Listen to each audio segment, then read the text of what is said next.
JDU नेता केसी त्यागी इस वक्त हमारे साथ बातचीत करने के लिए मौजूद हैं। सर, संजय राउत ने एक बड़ा बयान दिया और उन्होंने कहा कि जिस तरीके से बांग्लादेश में हो रहा है, शेख हसीना को जनता ने वहां से भगा दिया है, हमारे देश में भी इससे सबक लेनी चाहिए। इस तरीके की टिप्पणी इस दौरान करना क्या दर्शाता है? नहीं, भारत की तुलना बांग्लादेश से नहीं कर सकते। भारत की तुलना आप म्यांमार से भी नहीं कर सकते। भारत की तुलना आप पाकिस्तान से भी नहीं कर सकते, अफ़गानिस्तान से नहीं कर सकते, किसी पड़ोसी मुल्क से नहीं कर सकते। यहाँ का लोकतंत्र इतना समृद्ध है कि प्रधानमंत्री जब सत्ता से बाहर होता है तो आने वाले प्रधानमंत्री के शपथ ग्रहण समारोह में शामिल होता है, वो जेल में नहीं होता।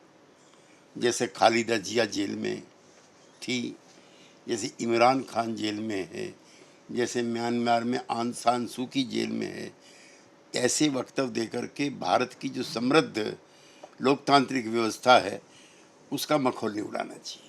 ऐसा लोकतंत्र कहीं नहीं है जहां पक्ष और प्रतिपक्ष लड़ते भी हैं, मिलते भी हैं और सत्ता परिवर्तन के बाद भी ना उनका मर्डर होता है ना वो जेल में जाते हैं। दूसरा सबक है बांग्लादेश की घटनाओं से कि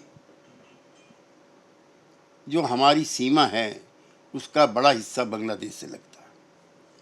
1971 में भी युद्ध के दौरान ऊंचे पैमाने पर बांग्लादेशी आसाम, नॉर्थ ईस्ट और पश्चिमी बंगाल में आए थे। अब वहाँ पर फंडामेंटलिस्ट लोगों के हाथ में सत्ता आई है और उनके रुझान पाकिस्तान समर्थक ज़्यादा और हिंदुस्तान समर्थक कम है। ममता दीदी से भी मेरा आग्रह होगा कि इस संकट के दौर में, इस मुसीबत के दौर में केंद्र का विरोध छोड़ करके केंद्र के साथ सहयोग करना चाहिए, वरना भारत के साथ साथ पश्चिमी बंगाल में भी समस्याएं पैदा होंगी जब ढाका आयातित आतंकवादी इस क्षेत्र में आकर के अतिक्रमण कर यहाँ के लोकतंत्र को भी और सांप्रदायिक सौहार्द को भी तोड़ने का काम करेंगे। ये संकट की घड़ी है भारत के सामने।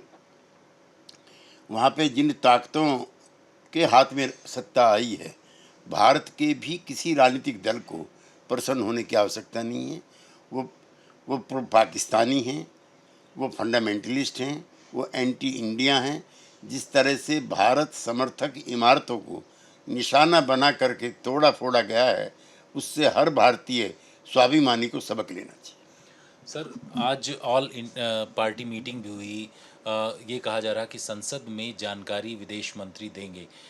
एक माहौल भारत में बनाने की कोशिश है पॉलिटिकल पार्टीज़ के बीच में। तो इस दौरान जिस तरीके से संजय राउत बयान दे रहे हैं, उनके बयान को लेकर के तीखी आलोचना भी अलग अलग जगहों पर। नहीं, ऐसे बयान दे करके वो क्या साबित करना चाहते हैं कि Khaleda Zia is correct and Sheikh Hasina is wrong.